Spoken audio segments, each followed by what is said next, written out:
देश की राजधानी दिल्ली में अगले साल होने वाले आगामी विधानसभा चुनाव को देखते हुए सियासी सरगर्मी ने अभी से जोर पकड़ लिया है। दिल्ली की सत्ताधारी आम आदमी पार्टी और बीजेपी समेत सभी प्रमुख दलों ने अपनी अपनी चुनावी रणनीति बनानी शुरू भी कर दी है। सत्ताधारी आम आदमी पार्टी ने विधानसभा चुनाव में कांग्रेस से अलग चुनाव लड़ने की घोषणा की है। इसके साथ ही आम आदमी पार्टी के संयोजक अरविंद केजरीवाल ने इस बार नई रणनीति के साथ दिल्ली की सत्ता फतेह करने की रणनीति बनाई है। तो ऐसे में आइए हम अपनी इस रिपोर्ट में आपको बताते हैं कि आखिर बीजेपी को हराने के लिए और दिल्ली में फिर से सत्ता हासिल करने के लिए अरविंद केजरीवाल ने ऐसी कौन कौन सी रणनीति बनाई है जिससे दिल्ली चुनाव में भारतीय जनता पार्टी की मुश्किलें बढ़ सकती हैं।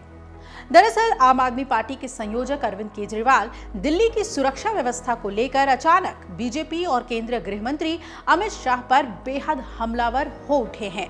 वो रोज रोज दिल्ली में हो रहे अपराध को लेकर केंद्रीय गृह मंत्री अमित शाह और उपराज्यपाल वीके सक्सेना को कटघरे में खड़ा कर रहे हैं। लेकिन दिल्ली में तो लगातार आपराधिक घटनाएं घटती ही जा रही हैं। ऐसे में ये सवाल खड़ा होता है कि आम आदमी पार्टी ने अचानक सुरक्षा के मुद्दे पर आखिर ये हमलावर रुख क्यों अपनाया। केजरीवाल की रणनीति में इस बदलाव का क्या असर होगा, बीजेपी इसके जवाब में क्या रणनीति अपना सकती है और क्या केजरीवाल ने बीजेपी की कमजोर नस पकड़ ली है। तो आइए हम आपको बताते हैं कि आखिर चुनाव से पहले दिल्ली की कानून व्यवस्था को केजरीवाल क्यों बना रहे हैं चुनावी मुद्दा। अरविंद केजरीवाल ने मुफ्त बिजली, पानी और शिक्षा के बजाय दिल्ली की सुरक्षा के मुद्दे पर नैरेटिव सेट करना शुरू कर दिया है। दिल्ली की कानून व्यवस्था को लेकर लगातार बीजेपी पर आक्रामक रुख अख्तियार कर लिया है। और इतना ही नहीं, केजरीवाल दिल्ली में हो रहे अपराध को लेकर लगातार ट्वीट भी कर रहे हैं। प्रेस कॉन्फ्रेंस कर बीजेपी से सुरक्षा के मुद्दे पर सवाल पूछ रहे हैं। पिछले एक हफ्ते के अंदर उन्होंने कई ट्वीट कर बीजेपी को घेरने का काम किया। दिल्ली का नक्शा दिखाते हुए उसमें अलग अलग जगहों पर हुई अपराध की घटनाओं को दिखाते हुए उन्होंने दिल्ली की सुरक्षा का मुद्दा उठाया और विधानसभा के पटल से भी उन्होंने इस विषय को गंभीरता से उठाया। संजय सिंह ने इस मामले को संसद में चर्चा के लिए भी लाने की मांग की और संसद भवन के परिसर में भी उन्होंने सुरक्षा के मुद्दे पर प्रदर्शन कर लोगों का ध्यान सुरक्षा के मुद्दे की ओर खींचा। अब आंकड़ों के जरिए केजरीवाल ये बताने में जुटे हुए हैं कि दिल्ली अब महिलाओं, बच्चों और वरिष्ठ नागरिक तक के लिए सुरक्षित नहीं रह गई है। इस तरह बीजेपी की सबसे कमजोर नस पर केजरीवाल हाथ रख रहे हैं। आम आदमी पार्टी और अरविंद केजरीवाल ऐसे ही दिल्ली की सुरक्षा का मुद्दा नहीं बना रहे, बल्कि उसके पीछे एक पूरी गणित है। तो ऐसे में आइए हम आपको बताते हैं कि आखिर दिल्ली की कानून व्यवस्था को लेकर केजरीवाल क्यों हमलावर हो रहे हैं। अरविंद केजरीवाल और आम आदमी पार्टी इस समय गंभीर आरोपों में घिरे हुए हैं। तथा कथित शराब घोटाले और मुख्यमंत्री के आवास में भारी खर्च कर ऐशो आराम की चीजें लाने की खबरों ने केजरीवाल की उस छवि को बहुत धक्का पहुंचाया है, जिसने आम जनता के बीच उनकी छवि एक ईमानदार, साफ, स्वच्छ छवि का व्यक्ति और जनता के लिए काम करने वाले नेता के तौर पर बनाई थी। चुनाव के समय पुराने मुद्दे कितने ही कारगर क्यों न हो, बार बार नहीं चलते। समय के साथ हर चुनाव में राजनीतिक दलों को एक नए मुद्दे के साथ जनता को आकर्षित करना होता है।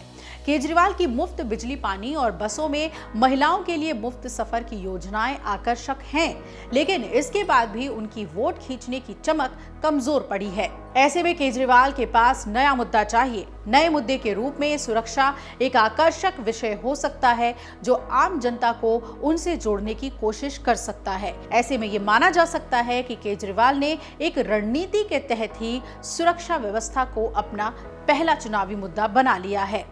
अन्ना आंदोलन से निकले अरविंद केजरीवाल के लिए इस बार का चुनाव काफी चुनौतीपूर्ण माना जा रहा है। यही वजह है कि जेल से बाहर आने के बाद से ही केजरीवाल ने पूरी तरह से चुनावी अभियान की कमान संभाल रखी है। दिल्ली के जिन इलाकों में आम आदमी पार्टी कमजोर लग रही है, दूसरे दलों के मजबूत नेताओं को वहां अपने साथ मिलाने का काम किया। मुफ्त योजनाओं पर रेवड़ी चर्चा अभियान शुरू किया, लेकिन अब उसकी जगह पर दिल्ली की सुरक्षा को केजरीवाल ने सबसे अहम बना लिया है, क्योंकि इस दांव से उन्हें सत्ता पर अपना दबदबा बनाए रखने की उम्मीद दिख रही है। दिल्ली में चुनावी तपिश के बीच राजधानी में आपराधिक वारदात बढ़े हैं, दिल्ली में आए दिन गैंग वॉर हो रहे हैं और रंगदारी वसूलने के मामले भी बढ़े हैं। कानून व्यवस्था को लेकर दिल्ली पुलिस लोगों के निशाने पर तो है और दिल्ली के पूर्व सीएम केजरीवाल बार बार इसी कानून व्यवस्था पर सवाल उठा रहे हैं। ऐसे में केजरीवाल दिल्ली पुलिस के बहाने केंद्र की मोदी सरकार और बीजेपी को निशाने पर ले रहे हैं। केजरीवाल ने कहा कि अमित शाह और बीजेपी ने पूरी दिल्ली को गुंडे और गैंगस्टर के हवाले छोड़ दिया है।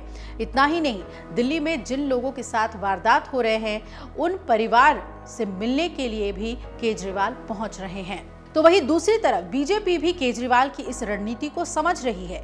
यही वजह है कि समय रहते उसने केजरीवाल का जवाब देना शुरू कर दिया। दिल्ली बीजेपी अध्यक्ष वीरेंद्र सचदेवा ने एक प्रेस कॉन्फ्रेंस कर कहा था कि अरविंद केजरीवाल सुरक्षा के मुद्दे को उठाकर शराब घोटाले और शीश महल विवाद से लोगों का ध्यान भटकाना चाहते हैं, लेकिन ये संभव नहीं होगा। जनता जानती है कि केजरीवाल इसी तरह अपनी नाकामियों को छिपाने के लिए नए नए मुद्दों के पीछे छिपने का काम करते हैं। केजरीवाल की रणनीति को भांपते हुए बीजेपी एक आक्रामक अभियान चलाकर उनके भ्रष्टाचार के आरोपों को जनता के सामने लाने की तैयारी भी कर रही है।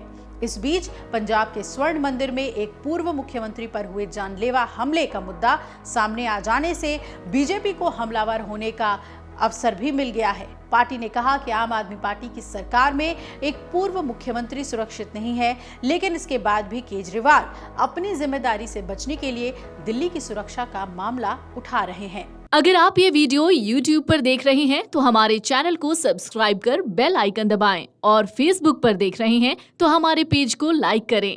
8 मिलियन प्लस सब्सक्राइबर, आपके इस भरोसे के लिए बहुत धन्यवाद।